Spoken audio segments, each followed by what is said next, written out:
Refuge TV ubuhungiro. Murakoze mwese abakurikiye Refuge TV ubuhungiro, tubahaye ikaze namwe mwese abatumirwa kandi mwemeye ubutumire mukaza guterana n'itorero ryera. Imana ibagirire neza. Iri torero ni iryanyu. Iri torero ni iryo Imana yashyiriyeho abana bayo ngo bitegure kugaruka kwa Yesu Kristo. Iri torero ni itorero ry'abageni. Abageni bitavuga bya bindi byo gupfa. Amatorero bavuga abageni umuntu agatekereza ngo abantu bagiye gupfa. Ntabwo ari itorero ry'abapfa. Ni itorero ry'ababaho. Ni itorero ry'abana b'Imana. Turi rero mu gihe cyo gusobanura iby'ubwami bw'Imana uko bwigishijwe na Yesu Kristo. Uyu munsi ngiye kwigisha icya kane. Ubwami bw'Imana, ubwami bw'ijuru, Yesu Kristo yagaragaje kandi yavuze ko ari ubwiru bwahishwe abigisha n'abigishwa amategeko. Ndagira ngo mbasomere muri Matayo 13 kuva ku murongo wa 1 kugera ku 3. Nsimbuke mbasomere aho ngaho muri Matayo 13 ku murongo wa 10 kugera ku 11. Mwumve aho nkuye inyito iyi nyigisho y'ino munsi. Hanyuma noneho nze kubasobanurira igice cya 4 cyo kwaguka cyangwa ko kwiterambere cyo mu bwami bw'Imana, aribwo bwami bw'ijuru bwaje ku isi. Aho muri Matayo 13:1 kugera ku murongo wa 3 haranditse ngo, uwo munsi Yesu asohoka mu nzu yicara mu kibaya cy'inyanja. Abantu benshi bateranira aho ari, bituma yikira mu bwato yicaramo, abantu bose bahagarara mu kibaya. Abigisha byinshi abacira imigani. Nsimbuke ku murongo wa 10 n'uwa 11 basobanurira iki kibazo cyo kuvuga ngo abigisha byinshi abacira imigani. Ku murongo wa 10 haranditse ngo, abigishwa baramwegera baramubaza bati, ni iki gituma ubigishiriza mu migani? Arabasubiza ati, mwebweho mwahawe kumenya ubwiru bw'ubwami bwo mu ijuru, ariko bo ntibabihawe. Aha ngaha ari kuvuga, agiye kubabwira umugani w'umubibyi n'indi migani yose y'ubwami. Koko Yesu yigishije iby'ubwami byose turaza kubibona ngo abivugira mu migani. Kandi icyo nashatse kukwereka hano ukubwira ngo Yesu aho yigishirije abantu mu migani yagira ngo ababwira bo kumva, ndetse aha ngaha aza gusobanura ati, nanga kubabwira ngo bumve kugira ngo badakira badahindukira ngo mbakize. Bivuga ngo abantu Yesu yabwirije bose mu migani. Intego ya mbere yari afite kwari ukugira ngo batumva, hanyuma bagahindukira, hanyuma ngo Imana ikabakiza. Ni ukuvuga ngo niyo mpamvu yabasobanuriye intumwa zati, mwebweho ntumwa zanjye n'abigishwa banjye, mbese abo nza nimugoroba nkabasobanurira iri jambo abandi nabwiye mu migani ntibabyumve, namwe mukamutari mwabyumvise, mwebwe mwahawe kumenya ubwiru, ni ukuvuga ikintu gihishwe bw'Imana, ubwiru bwo mu ijuru, ariko bariya mbwirira mu migani ntabwo bigeze babuhabwa. Niyo mpamvu Yesu ibintu byose ubona yigishije mu migani, nawe nibijya bikubaho ugasanga utari bubyumve, utabyumva, ujye ugira impungenge, kuko gahunda yo kumva imigani kandi ntuyisobanukirwe ni uko Imana iba itaguhamagariye gukizwa n'iryo jambo rihishe mu mugani. Abari mu itorero ryera rero, mwebwe ndi kugira ngo imigani muyumve mu buryo busobanuye, bituma mutacirwaho iteka ry'uko mudasobanukiwe imigani Yesu yigishije. Muri iki gihe nta banga riri mu ijambo ry'Imana, ariko usoma ntiyumve, usoma agakomeza kugira ubwiru bw'ibanga ntabisobanukirwe, uwo nguwo abaciraho iteka kimwe n'abariya Yesu yigishaga mu migani. Noneho rero ngiye kubereka ko kwaguka k'ubwami bw'Imana uko Yesu yabyigishije, nabyo yabyigishije mu migani. Ubwami bw'Imana bwose Yesu yabwigishije mu migani. Bivuga ngo abo yabwiraga yigisha mu migani yashakaga ko batumva, kuko ubwami bw'Imana si ubwabo. Aha rero tugiye kureba abo bantu. Turasoma muri Matayo 13 donc kiriya gice cyose cya Matayo 13 Yesu avuga imigani y'ubwami ariko agira ngo abantu batumva. Muri Matayo 13:24-30 ngiye kubasomera umugani w'urukungu n'amasaka. Aho Yesu aravuga ngo nuko abacira undi mugani, aravuga ati ubwami bwo mu ijuru bugereranywa n'umuntu wabibye imbuto nziza mu murima we, nuko abantu basinziriye umwanzi araza abiba urukungu mu masaka aragenda. Nuko amaze kumera no kwera, urukungu narwo ruraboneka. Abagaragu be baraza babaza umutware bati, uwo mutware ahangaha ni Yesu Kristo, bati ntiwabibye imbuto nziza mu murima wawe, none urukungu rurimo rwavuye? Ati umwanzi niwe wagize atyo. Abagaragu be baramubaza bati, noneho urashaka ko tugenda tukarurandura? Nawe ati oya, ahari nimurandura urukungu murarurandurana n'amasaka, mureke bikurane byombi bigeze igihe cyo gusarurwa. Mwisarura nzababwira abasaruzi, ntimubanze muterane urukungu muruhambire imitwaro rutwikwe, maze amasaka muyahunike mu kigega cyanjye. Aho ngaho nasimbutse kuko hari ibindi bintu bitavuga umugani. Nsimbukira kuri Matayo 13:34-43, aho agiye gusobanurira intumwa ze umugani w'urukungu n'amasaka bageze iwabo mu rugo. Ayo magambo ku 34, ayo magambo yose Yesu ayigisha abantu mu migani, kandi ntacyo yabigishaga atabaciriye umugani, kugira ngo ibyavuzwe n'umuhanuzi bisohore ngo nzabumbura akanwa kanjye nce imigani, nzavuga amagambo yahishwe uhereye kuremwa kw'isi. Maze asezerera ku bantu yinjira mu nzu, abigishwa be baramwegera bati dusobanurire umugani w'urukungu rwo mu murima. Arabasubiza ati ubiba imbuto nziza ni umwana w'umuntu, umurima ni isi, imbuto nziza nizo bana b'ubwami, urukungu ni abana b'umubi. Umwanzi warububye ni umwanzi, aribyo bivuga Satani. Isarura ni imperuka y'isi, abasaruzi ni abamarayika. Nuko nk'uko urukungu rurandurwa rugatwikwa, niko bizaba ku mperuka y'isi. Umwana w'umuntu, ahari we Yesu Kristo, azatuma abamarayika be bateranye ibintu bigusha byose n'inkozi z'ibibi, babikure mu bwami bwe, babajugunye mu itanura ry'umuriro. Niho bazaririra bagahekenya amenyo. Icyo gihe abakiranutsi bazarabagirana nk'izuba mu bwami bwa Se. Ufite amatwi niyumve. Mbere yo gusobanura aha hantu, kuko hari amagambo amwe nagiye nshaka kuza kubasobanurira ngo muyumve neza, reka mbereke hari arangirije.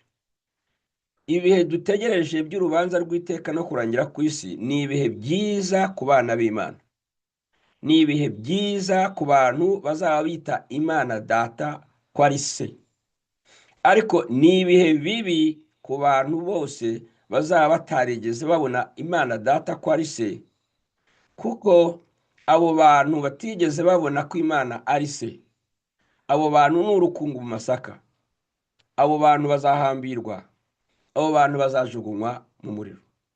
Niyo mpamvu abo Yesu yita abakiranutsi ni abangaba bafite ubwami ariko bateguriwe na Se. Umuntu wese utabyumva, akaba atabyiyumvamo, akaba atazi ko ari umukiranutsi wakiranuwe na Yesu Kristo, utarakiraniwe n'imbaraga ze, akaba atazi yuko ari umwana w'Imana, akaba atabaho nk'umwana w'Imana, akaba atabana na Se nk'Imana Se, uyu muntu afite ikibazo, kuko igihe kizaza we yagombye kurabagirana nk'izuba mu bwami bwa Se.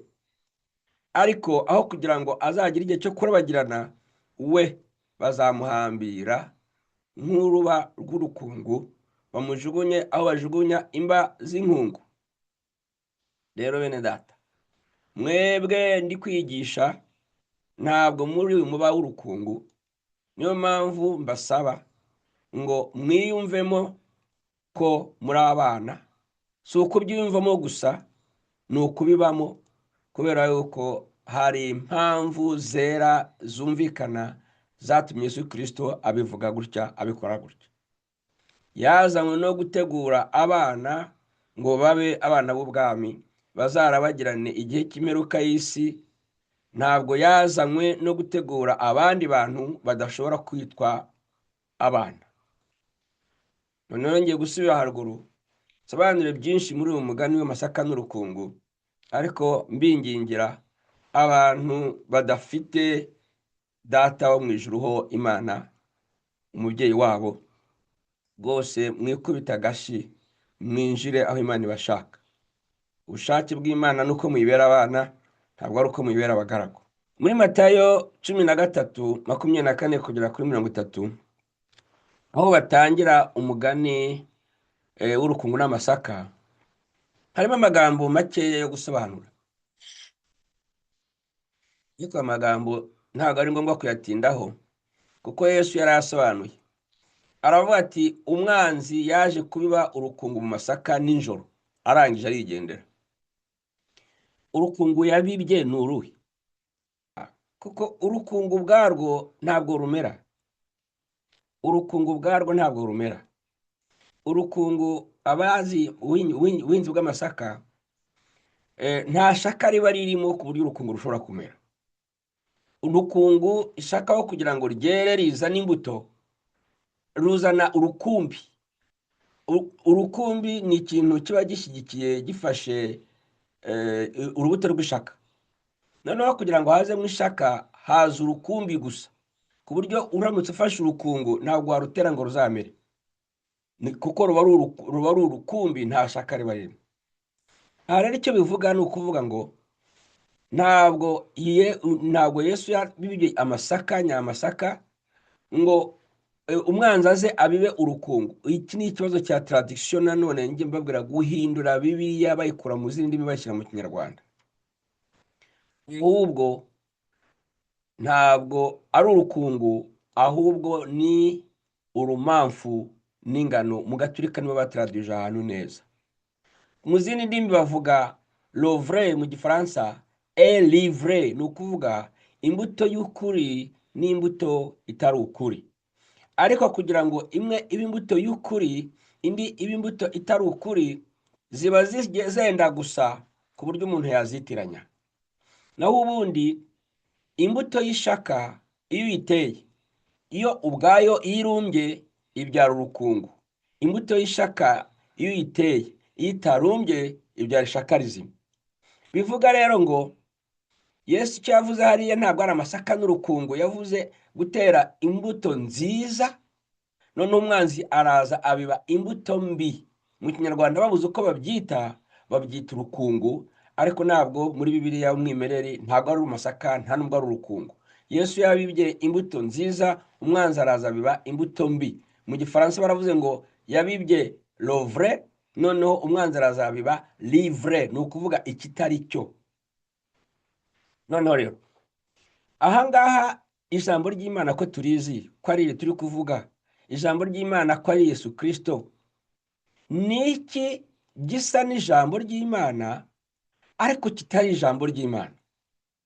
Ni iki mubona gisa n'ijambo ry'Imana cyabibwa umuntu yakibona akakitiranya n'ijambo ry'Imana?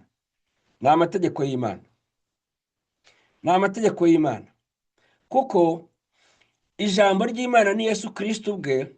Ariko Bibiliya ikatubwira ngo mu gihe cya kera Imana yavuganiye n'abasekuruza bacu se niwe mushaka kwita Abayisiraheli, ngo mu kanwa k'abahanuzi n'amategeko. Ariko ngo muri kino gihe Imana yashatse kuvuganira natwe mu kanwa k'umwana wayo.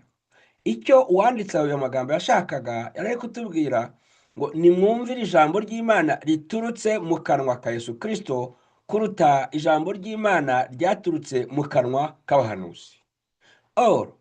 Abahanuzi na Mose n'umuhanuzi, kandi niwe muhanuzi Imana yanyujijemo ijambo ryitwa amategeko. Bityo rero uwanditse ririya jambo avuga ngo kera Imana atuvugirishije mu kanwa k'abahanuzi, harimo akanwa kavuze amategeko, none irashaka ko tuyumva ariko ijambo ryayo rinyuze mu kanwa k'umwana wayo ari bwo Yesu Kristo. Ahangaha niho harimo ijambo ritari iry'umwimerere y'Imana, hakabamo ijambo Satani yagoretse arihinduramo imbuto, yaje kubyara urukungu aho kubyara ishaka ry'ukuri. None ukuvuga ngo imbuto umwanzi abiba ntabwo itandukanye cyane mu gusa mu kwigaragara nk'aho idasa nk'iya Yesu Kristo, nk'aho idasa nk'iy'Imana, ahubwo iyo mbuto byenda gusa ariko ntibibyara ibintu bimwe. Niyo mpamvu imbuto Yesu yateye, kuko ari uvuga ati mutware wateye imbuto nziza, imbuto yateye ntabwo ari amategeko, ariko umwanzi araza nijoro abibamamo amategeko, arangije arigendera. None abamarayika bagiye kureba basanga mu bwami bw'Imana hari gukuriramo ijambo rya Kristo ry'ubuntu, ariko hari gukuriramo n'ijambo ry'abahanuzi ritari rya Kristo ryo ry'amategeko. None baravuga bati reka tujye kubirandura biriya bintu, reka tujye gukuramo bariya abantu babigisha n'abigishwa b'amategeko. Arababwira ati hoya, ntago mujya kubikuramo nonaha, nimureke bibanze bikure, maze abigishijwe amategeko n'abayigisha muzabona icyo bazera. Ntago bazera ishaka, bazera urukungu. Ariko abakurikije ijambo nabibye ryo ritari amategeko ahubwo riri ubuntu n'urukundo, bo bazera amasaka. Igihe nikigera rero muzafate abigishijwe ibitabyara imbabazi n'urukundo, mu by'ukuri ibitabyara amasaka mubihambire, kuko byo amategeko arabihana, byo byaciriweho urubanza, mujye kubitwika bijye gupfa, kuko ayo mategeko n'ibigisha byose bitujyana kugupfa. None ariko nimurangiza guhambira iby'amategeko n'abayigisha, kuko bagomba kugera ku rupfu, kuko niho abajyana, ntabwo abajyana mu bugingo. Noneho mujye mu ijambo ryanjye ry'ubuntu n'urukundo, bo bajya kurabagirana mu bwami bwo mu ijuru. Ibi ngibi maze gusobanura ahangaha mu masaka n'urukungu, nzi neza ko atari benshi mwabyumvanye, ariko ngiye kubereka aho nakuye ko imbuto nziza Yesu Kristo yaje kubiba ari imbabazi n'urukundo rw'Imana, naho imbuto izagera ikazabyara urukungu ari izatwikwa ari amahanuzi n'abategeko. Ngiye kubibasobanurira, murabibona ku Matayo 13:34 kugera kuri 43 handitse ngo ayo magambo yose Yesu ayigisha abantu mu migani, ngo ntacyo yabigishaga atabaciriye mu migani, ngo kugira ngo ibyavuzwe nande n'umuhanuzi bisohore, ngo nzabumbura akanwa kanjye nce imigani, nzavuga amagambo yahishwe uhereye ku kuremwa kw'isi. Ni ukuvuga ngo amagambo Yesu Kristo yavuze, aricyo gituma umwanditsi Pawulo avuga ati kera twabwirijwe mu kanwa k'abahanuzi, none byarahindutse turi kugomba kubwirizwa mu kanwa ka Yesu Kristo. Nuko mu gihe ibyo Yesu Kristo yavugaga, kiriya gihe byari byarahishwe uhereye ku kuremwa kw'isi. Ni ukuvuga ngo abahanuzi ntibigeze babimenya,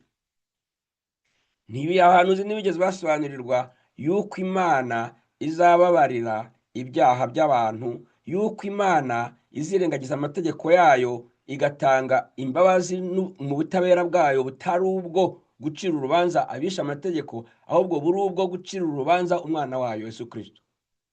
Donc ibi byari byarahishwe ko Imana izabyara abana kugira ngo bazabe abami mu bwami bw'iteka.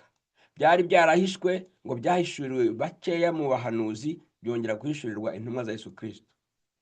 Rero nicyo gituma abigishiriza mu migani, kubera yuko ibyo yari ari kuvugwa ntabwo byari ibyabo. Twari twabibonye haruguru ngo yigishirizaga mu migani kubera ko ibyo yigishaga bitari ibyabo, ahubwo byari byaragenewe abandi.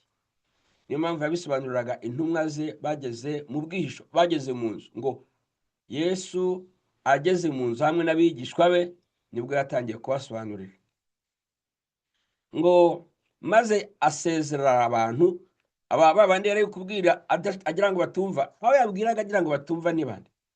bariya ni abantu babwirizwa amategeko. abandi bantu yabwiraga ngo batumva ni bande? ni ababwiriza ayo mategeko, ni abigisha ayo mategeko. mwibuke ko aho twatangiriye ndi kwigisha izi nyigisho z'ubwami, abafarisayo nibo bari bamubajije ngo tubwire ubwo bwami uvuga buzaza ryari. arongera arabazimiza, ababwira ko ubwami ari we, ababwira ko ubwami buri hagati yabo ariko ko batabubona. noneho agaruka yibwirira intumwa ze n'abigishwa be ati mwebwe muzifuza kubona ubwo bwami ariko namwe ntimuzabibona kugeza igihe bizabera ku mpera y'isi. nuko rero asezerera abigishwa be nako abo yigishagamo abantu bo hanze, yinjira mu nzu. noneho abigishwa be baramwegera n'intumwa ze. ba bandi bagenuye iby'ubwami bw'Imana baramwegera, kuko abandi yigishije hanze barimo abigisha amategeko igihugu cya Isirayeli cyose, barimo n'abayigisha ari bo abafarisayo n'abigisha amategeko. bamaze kugenda noneho yiherana intumwa ze n'abigishwa be, arababwira ati, baramubwira nako bati dusobanurira umugani w'urukungu rwo mu murima. bivuga ngo iyo yigishaga iyi migani muri rusange hanze n'abigishwa n'intumwa ze bahari, nabo ntacyo bumvaga, ariko kubera ko Imana yashakaga ko bo bumva kugira ngo bazagire inyungu zo kwigisha ijambo ry'Imana bakarimenya, bagira nimugoroba Yesu agafata umwanya nabo bakamubaza icyo yavuze mu migani akakibasobanurira. Yesu arabasubiza ati, ubiba imbuto nziza. mwumvise ko ari imbuto nziza, ntabwo avuze ngo ubiba ishaka, ntabwo avuze ngo ubiba amasaka. ni imbuto nziza. ni ukuvuga ngo hari imbuto yenda gusa n'inziza ariko itari nziza. ngo ubiba imbuto nziza ni umwana w'umuntu. iri jambo umwana w'umuntu niko Yesu yiyitaga iyo yaganiraga n'abafarisayo, iyo yaganiraga n'abigisha amategeko, iyo babaga bamwatamiye bamubwira bati ko wigereranya ukishaka kwigira umwana w'Imana ukavuga kuri Mesiya, akababwira ngo umwana w'umuntu. kuvuga ngo ubiba imbuto nziza, ntabwo bavuze amasaka, ni umwana w'umuntu, ni Yesu Kristo. ngo umurima abibamo ni mu isi, ariko imbuto nziza ngo nizo bana b'ubwami. imbuto nziza ibibwa na Yesu, ariko kandi imbuto nziza n'abana b'ubwami. kandi mwamaze kumva yuko inyigisho z'ubwami abantu bamwe batazihawe, kandi abatarazihawe yashakaga ko batumva ni bande? ni abigishwaga amategeko n'abigishaga amategeko barimo abafarisayo. bivuga ngo abana b'ubwami ba kino gihe na kino gihe, nanone abigisha n'abigishwa amategeko, abo ngabo ntabwo ari abana b'ubwami, kandi abo ngabo nabo bahishwe iby'ubwami. abo ngabo ntabwo ari imbuto nziza, abo ngabo ni imbuto mbi. noneho ngo urukungu ni abana b'umubi. ariko ni gute abana b'amategeko ari abana b'umubi? abana b'amategeko n'abana b'umubi kubera iki? kuko biranditse muri Bibiliya ngo amategeko yabereyeho gucira abantu urubanza, amategeko aberaho gushinja abantu ibyaha, kandi ibyaha bikabageza ku rupfu. uraza kureba rero usange aba bantu b'abana b'umubi nibo bageraho bakaza gutwikwa, kubera yuko amategeko tigeze bayobora ku bugingo, amategeko yabayoboye ku gupfa. ngo urukungu n'abana b'umubi.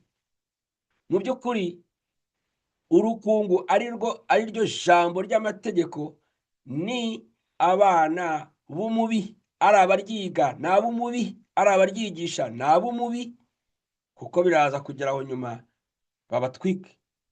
biraza kugeraho ijambo ry'ububi ritari iry'ubwami riza kubageza ku rupfu. nuko ijambo ry'ubwami ni irihe? cyangwa se imbuto y'ubwami ni iyi? Yesu yarabivuze ngo inkuru nziza y'ubwami bwa Yesu Kristo, ngo kwihana no kubabarira ibyaha bizabwirizwa amahanga. bivuga ngo ntabwo amategeko habamo kwihana, amategeko aca urubanza, ntabwo agira kwihana. ntabwo amategeko agira kubabarira, amategeko ahana uwishe icyaha. niyo mpamvu hariya rwose byumvikana neza, imbuto Yesu abiba, imbuto y'ubwami, ijambo ry'ubwami ni kugarukira Imana no kubabarira ibyaha bya Yesu, muri Yesu Kristo. Ariko ibindi ni amategeko, kuko byo nibyo bitigera na rimwe bivuga imbabazi, nibyo bitigera na rimwe bivuga ikindi uretse ko ubirimo acirwaho n'urubanza, kubera ko itegeko rimwe gusa wishe rikujyana ku rubanza, kandi urubanza rw'iki? Rwo gupfa. Umwanzi yabibibye nijoro, ariko isarura ry'imperuka niriza, abamarayika bazaza babatandukanya abo bantu. Ijoro ni ryari? Ijoro ni ryari aho umwanzi yabibye ririya jambo? Reka nongere mbibutse mu byanditswe. Yesu atangira kuvuga iby'ubwami, batubwira ko yari avuye mu butayu, aho yaragiye kugeragezwa na Satani. Noneho ngo atangirira mu rugabano rwa Zebuloni na Nefutali, hakurya ya Yorodani, ngo muri Galileya y'abanyamahanga. Ngo baravuga ngo by'umuhanuzi byuzuye ngo abari bari mu mwijima w'urupfu bamurikiwe n'urumuri. Uri kubyumva? Abari bari mu mwijima w'urupfu bamurikiwe n'urumuri. Bivuga ngo ubwami bw'Imana buje ari urumuri hehe? Kwa Nefutali ni muri Isirayeli. Aho ngaho yagiye Yesu yavuze ko yari atumiwe mu midugudu y'Abayisirayeli, cyane cyane y'abazimiye. Bazimiye bafite amategeko, bazimiye bafite abahanuzi, bazimiye atari ikindi, bari mu mwijima. Ni ukuvuga ngo Yesu Kristo, ubutumwa bwiza bw'ubwami butangiye ku manywa, nibwo buzanye amanywa bwa mbere, ariko mbere y'uko biza hari umwijima. Niyo mpamvu bavuze ngo abari bari mu mwijima, bari mu gicucu cy'urupfu, ngo abo ngabo nibo Yesu Kristo yabanje kumurikira. Bari mu mwijima no mu gicucu cy'urupfu, kandi bafite amategeko. Niyo mpamvu umwanzi, icyo bita ijoro ni isezerano rya kera. Icyo bita hano urumuri cyangwa umucyo ni isezerano rishya, ni ubwami bw'Imana, aribwo buri mu isezerano rishya Yesu yaraje gutangiza. Nuko rero yaje nijoro, isezerano rya kera ni ijoro, isezerano rishya ni wo mucyo. Donc imbuto yabibwe mu ijoro ni imbuto y'ijambo ryitwa ko ari iry'Imana, ariko rihishemo urupfu, noneho yabibwe nijoro. Nguko rero nikomereza. Abamarayika rero bazaza bateranye, abigishwa n'abigisha b'amategeko, amasaka yahindutse urukungu, imbuto isa nziza kandi nyamara atari nziza, babajugunye, ariko abakiranutsi b'abana b'ubwami bo bajye kurabagirana mu bwami bwa Se. Reka rero mbereke abantu bahinduye Bibiliya. Baravuze Matayo 8:18 kugera kuri 22, ushatse wabibona no muri Luka 9:57-62. Baravuze ngo gukurikira Yesu ntibyoroshye. Ngeragira ngo nkubwire ngo ntabwo ari ugukurikira Yesu bitoroshye, ahubwo abigishwa n'abigisha amategeko gukurikira Yesu ntibiboroheye, ntabwo byoroshye. Noneho ngiye kubikwereka nabyo mu nyandiko. Abigisha n'abigishwa amategeko gukurikira Yesu ntabwo byoroshye. Dusome muri Matayo 13 nanone umurongo wa 51-52. Urebe yuko Matayo 13 agiye gusoma hakurikiranye n'uriya mugani w'urukungu n'amasaka. Yesu asoza uriya mugani w'urukungu n'amasaka abaza intumwa ze ati, ayo magambo yose aho murayumvise? Ni ukuvuga maze kubasobanurira urukungu n'amasaka, maze kubasobanurira urukungu icyo ari cyo, njyewe nongeyeho kubasobanurira neza amasaka n'urukungu ni ibihe.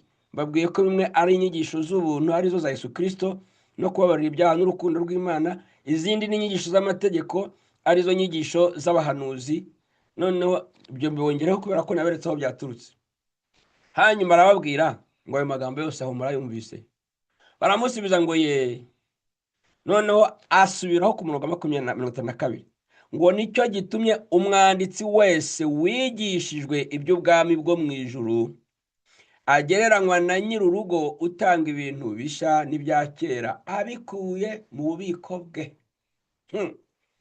wansobanurira igituma Yesu amara gusobanurira umugani w'urukungu n'amasaka yarangiza akababwira ngo umwanditsi ari wo mwanditsi w'amategeko ngo wese iyo yigishijwe iby'ubwami bwo mu ijuru ngo agereranywa n'urukungu utanga ngo na nyir'urugo utanga ibintu bishya n'ibya kera ngo abikuye mu bubiko bwe. Nagiye gushaka mu evangeliste bose, ni ukuvuga Matayo, Luka, Mariko na Yohana, ngo ndebe ahandi hantu Yesu yaba yaravuze iri jambo, nsanga ni hano honyine yabivuze, abikurikiranyije no gusobanura amasaka n'urukungu. Noneho nicyo cyatumye njya kwibaza ngo ese ubu ngubu yavuze yuko uyu mwanditsi w'amategeko bigishije iby'ubwami byo mu ijuru agereranywa nanone undi mugani, agereranywa ngo n'umuntu ubikura mu bubiko bwe ibintu bya kera, isezerano rya kera, ngo n'ibintu bishyashya ari byo mu isezerano rishya. Urabyumva? Hariya niho nakuye kumenya yuko uyu mwanditsi w'amategeko ari uwo mu isezerano rya kera, aba yigishijwe iby'isezerano rishya, noneho akaba mu by'ukuri abwirijwe iby'ubuntu. Bivuga ngo uwe aramutse abaye umwigishwa wa Yesu Kristo, yakura mu bubiko bwe ibintu by'isezerano rya kera ari byo amategeko n'abahanuzi, akakongera agashyiramo ibintu by'isezerano rishya ari byo urukundo n'imbabazi n'ubuntu byigishwa na Yesu Kristo. Ibi ngibi ntabwo Yesu yabivuga amaze kuvuga amasaka n'urukungu ari gushima uyu mwigishwa waba ari umwigisha w'amategeko. None reka mbereke, uretse ko yari ari kubigaya avuga yuko uyu muntu yakomeza kugundira ibyo abahanuzi n'amategeko, kandi nyamara anavuga yuko yigishijwe iby'ubuntu n'imbabazi, kandi ntabwo amategeko agendana n'ubuntu n'imbabazi. Amategeko ajyana no guhana no kwica, ariko ubuntu n'imbabazi nibyo bikuraho ibyo amategeko aba yateganyaga. Ntabwo Yesu rero yabivuze agira ngo abishime. Numvise abavugabutumwa benshi bagira hano bagashaka kwiha amanota ngo ubwo bigisha amategeko n'ubuhanuzi ngo bafite ubukire buruta ubwo abigisha ubuntu n'imbabazi gusa. Ahangaha hari n'abandi bantu, ni akazi kabo, ariko bo batekereza ko ngo abigisha iby'ubuntu ngo twigisha ngo ko abantu bagomba ngo gukora ibyaha. Hazagire umuntu ujya ku mugaragaro hariya anyereke aho nigishije abantu gukora ibyaha. Ariko kandi ntabwo tuzareka kuvuga ko ubuntu bwa Yesu Kristo busumba amategeko, kugira ngo abo bantu bakunde bagubwe neza. Murorere kugubwa neza, tuzavuga ukuri, nimurangiza bazabahambira nk'inkungu babajugunya, bagomba kubajugunya. Uwo munsi muzahekenya amenyo, nibwo muzibuka yuko hari harabonetse abantu bababwira ukuri mukanga kukumva. Noneho rero nagiye kureba, nsanga Yesu Kristo atarigeze na rimwe yemerera abigisha amategeko n'abafarisayo kuza mu bigishwa be. Ntiyigeze abyemera. Niyo mpamvu naje kureba muri Matayo 8:18-22, nza gusanga handitse ngo gukurikira Yesu ntibyoroshye. Ariko ngiye kureba nsanga ntabwo ari ugukurikira Yesu bitoroshye, ahubwo nuko abayigishwa amategeko n'abayigishaga bo batari biboroheye gukurikira Yesu. Tuhasome turebe, muraza gusanga karabaye kabereye kandi abigisha n'abigishwa amategeko. Izo ni inkungu mu masaka. Dusome ngo kandi Yesu abonye abantu benshi bamugose, ategeka ko bambuka bakajya hakurya. Umwe mu banditsi araza aramubwira ati, mwigisha, ndagukurikira aho ujya hose. Yesu aramubwira ati, ingunzu zifite imyobo n'ibiguruka mu kirere bifite ibyari, ariko umwana w'umuntu ntafite aho kurambika umusaya. Aramwemerera, uriya aramubwira ngo namukurikire. Aramwirukanye, kandi amwirukanye mu kinyabupfura, atamubwiye ati nkurikira. Reka rero urebe umurongo ukurikiyeho ngo undi wo mu bigishwa ba Yesu Kristo, wo mu bigishwa be, aramubwira ati, databuja, banza undeke ngende mpambe data. Yesu aramubwira ati, nkurikira, reka abapfuye bihambire abapfu babo. Nkagira ngo nkubaze mwene data unkurikiye, iyi mirongo irakurikiranye kuva ku murongo wa 18 kugera ku 21. Umurongo wa 18 uratwereka ko umwigisha w'amategeko yasabye Yesu kumukurikira. Yesu aramurindagiza, ntiyamubwira ati nkurikira, ntiyanamubwira ati ntunkurikire. ahubwo aramubwira ati urankurikira tujya hehe ko ingunzu zifite aho ziba njyewe nkaba ntaho ngiye ntaho mfite mba, inyoni zikaba zifite aho ziba nkaba ntaho ngiye mfite mba. Urumva nawe ushaka kunkurikira ngo ube inyagasozi mu by'ukuri ugende we karira amaguru utagira aho urara, nawe urashaka gusiga ibyawe, ubukungu bwawe, inzu yawe, bene wanyu, amategeko yawe, hanyuma ukankurikira nkajya kukubwira yuko ayo mategeko atari ngombwa muri kino gihe. Ntabwo batubwira igisubizo cy'uyu muntu nyuma yuko Yesu amubwiye ngo ntagira aho arambika umusaya, ariko ibi byari ukumuca intege. Ntabwo umuntu yigeze amukurikira, umuntu umwe aze no mu bigishwa be, nta na hamwe uzabona bakubwira yuko yatumiye abigishwa bamusanga ari abafarisayo cyangwa ari abigisha amategeko, nta na hamwe. Noneho ku murongo ukurikiyeho umwe mu bigishwa be we yari yaramukurikiye, birumvikana niyo mpamvu bamwise ngo ni umwe mu bigishwa ba Yesu Kristo, ariko yari yigishwa amategeko. Yari yarigishwa amategeko kuko mu mategeko haravuga ngo ukunde so, umwubahe, wubahe umubyeyi wawe, nibwo Imana izaguha umugisha mu gihugu cyose cyangwa mu buzima bwawe. Ni itegeko rya kane ryo mu mategeko y'Imana ya Mose. Uriya muntu wawe umwigishwa wa Yesu aramubwira ati databuja reka nubahirize itegeko rya kane ryo mu mategeko y'Imana, reka mbanze njye gukorera data ibikwiriye. Databuja abanza undeke ngende mpambe data. Yesu ntago amubwiye ngo jya gukurikiza iryo tegeko sha, ihute gira vuba ugende ugirire neza iso ibi ngibi kubera ko uzabona imigisha ijyanye no kuba so. No, aramubwiye ngo nkurikira. Ibihe byarahindutse, ntabwo ari igihe cyo kubahiriza amategeko ngo ujye gushingura so, ujye nkurikira njyewe nduta so, nkurikira nduta iryo tegeko rya kane uri kumbwira, nkurikira. Reka abapfuye bande abakurikiza ariya mategeko ngo barapfuye, n'abayigisha rero buriya barapfuye, ngo reka abapfu bahambe bene wabo bapfu, wowe nkurikira.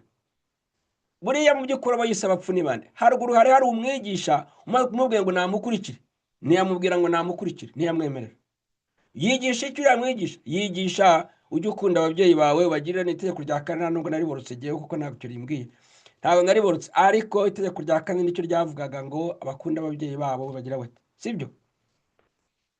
Noneho rero umwe mu bigisha biriya ni Yesu, ntiyatuma amukurikira. Uwari wakurikiye Yesu amubwira ati ngiye gukurikiza amategeko nanjye mbanze nubahe itegeko rya kane, amubwira ati wowe ari bariya bigisha n'abigishwa bose baryubahiriza ni abapfu, reka bahambe abapfu babo, wowe ngwino nkurikire. Reka uyu mwigisha mu by'ukuri ajya kumushingura, wowe ngwino nkurikire. Yarapfuye azanapfa, akajya gushingura so. Iso nawe ni umupfu kino gihe, ni n'umupfu ikindi gihe, kubera yuko nawe apfuye ataranyizera, apfuye ataramenya Yesu Kristo, ataramenya ubuntu bw'imbabazi n'urukundo biba muri Yesu Kristo, apfuye azi gusa amategeko. None nawe niba ushaka rero kuba mu mategeko, genda, ariko uraba ugiye mu bapfa, guma hano nkurikire, ariko uraba ugiye mu bazima. Ndagira ngo mbashimire ko mwakurikiye iyi nyigisho. Ubwami bw'Imana bwahishwe abigisha n'abigishwa amategeko. Ubwami bw'Imana ni ubwiru bwahishwe abafarisayo n'abigisha amategeko. Bivuga ngo rero na kino gihe abafarisayo b'ubwoko bushya bw'amatorero dufite yuzuye isi, ariko inkungu gusa. Ubwo bwami bw'Imana bwahishwe n'abo bantu ba kino gihe. Abigisha amategeko b'igihe cya Mose ntabwo batandukanye n'abigisha amategeko b'igihe cya kino gihe. Abigisha amategeko b'igihe cya Yesu ntabwo batandukanye n'abigisha amategeko wa kino gihe muri ino myaka yacu. Nagira ngo mbabwire ngo ntugatangazwe nuko abantu baba buzuye isi yose.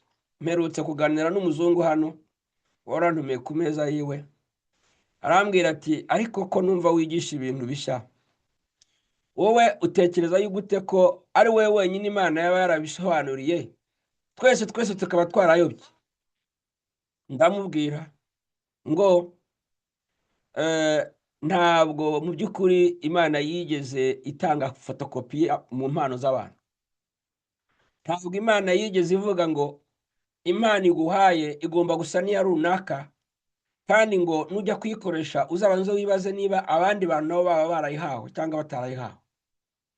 Ikindi mu buzima cyane cyane bwo muri Bibiliya, ntabwo umuntu yigeze ahamagarwa nk'uko undi yahamagawe. Ntimutangazwe n'uko ibintu basobanurira byaba mubona nta wundi muntu wabibabwiye mbere. Icyo si cyo kibazo, ahubwo ikibazo iyo mbibasobanuriye musanga bihuye n'ijambo ry'Imana uko ryanditse, ndabibereka mukabibona. Niba mubibona mukurikire, niba mutabibona ubwo yenda bizabafata igihe kugira ngo mumanze mubibone. Ariko kwibaza ngo kuki nta bandi bantu babihishuriwe, ngo mbese uriya niwe waba ari umunyabwenge kuruta abandi. Ntago ndi umunyabwenge kuruta abandi, ariko ni Imana ihishurira abantu, ntibahishurira ibintu bimwe. Kandi abo yahishuriye ibyayo ntabwo mukwiye kwanga kubyumva mwitwaje ngo uriya muntu ari kuvuga ibintu abandi batajya bavuga. Nicyo bitishirirwa, nicyo ngicyo ni ukuvuga ibintu abandi bantu batigeze bumva bavuga mbere. Icyo nise kwizera mu minsi ishize ndi kwigisha kwizera, nicyo ngicyo nuko abantu bakoze inshuro imwe mu buzima bw'isi ikintu kitari kigeze kibaho mbere. None rero bene data, mwagira ubuntu budasanzwe mwebwe mwahawe kumva iby'amabanga y'ubwami, naho abatarahawe kumva amabanga y'ubwami bakishimira kumva ibibwirwa ba rubanda rwa giseseka batari abana b'ubwami. Ibyo ni akazi kabo, ariko ibyo bizabaciraho urubanza igihe kizaza, kuko Imana izababwira ngo nimumbwire niba mutarigeze mwumva umuntu nabatumyeho akababwira ibi ngibi. Niba baramwumvise azababwira nk'uko yabwiye abumvaga Yohani Batista ngo Yohani Batista yaraje mwaramwumvise, Yohani Batista yaraje kuneguriza mwamuteze amatwi. None rero cyaba icyo gihe baratinye kuvuga ngo ntibamwumvise, nuko arabwira ati nanjye ntabwo mbabwira icyantumye kuza kuvuga ibyo mvuga. Kubera ko bavugaga bati nituvuga ko Yohani Batista atari umuhanuzi kandi ari umuhanuzi, abantu baradutera amabuye. Ariko kandi tuvuga ko ari umuhanuzi, baratubaza icyatumye tutamukurikira ngo twumve ibyo yavugaga. Ntabwo ndi Yohani Batista jyewe. Hari n'uherutse kumbaza ikibazo aramubwira ngo mbese ngo babahanuzi babiri bazaza ku gihe cy'imperuka waza badusobanuriye. Ntekereza ko yari gushaka kumbwira ngo ese waba uri mwabo ngabo. Ntabwo ndibo, ariko gusa icyo ndi kugusobanurira nuko ibi ngibi by'ubwami byari bihishwe abigisha n'abigishwa amategeko. Uyu munsi nanone ibi bintu by'ubwami biracyahishe abigisha n'abigishwa amategeko muri kino gihe turimo. Ntabwo barutana, ariko abo bantu bihishwe impera yabo ni ugutwikwa. Abantu kandi bidahishwe impera yabo ni ukurabagirana nk'izuba mu bwami bwa se. Yemwe bagaragu, muhindukire vuba niba mwumvira ijambo, muze kwa so murabagirane nk'izuba. Yemwe bagaragu mupinga, nimukomeze mupinge, ariko igihe nikigera guhambirwa nk'imiba y'urukungu byo biregereje. Nta gihe gisigaye, mbabwiza ukuri, igihe gisigaye cyo kugira ngo Yesu aze ibi bintu turi kuvuga mukeka ko ari amagambo bishyirwe mu bikorwa. Igihe gisigaye nicyo gito ku cyarangiye. Igihe gisigaye nicyo gito ku kirangiye. Mwo guta igihe rero. Imana ibagirire neza, tuzasubira ubutaha. Bye bye. Mumaze kumva televiziyo ya Minisiteri Yera Mpuzamahanga Global Holy Ministries ifatanyije n'itorero ryera mpuzamahanga Global Holy Church.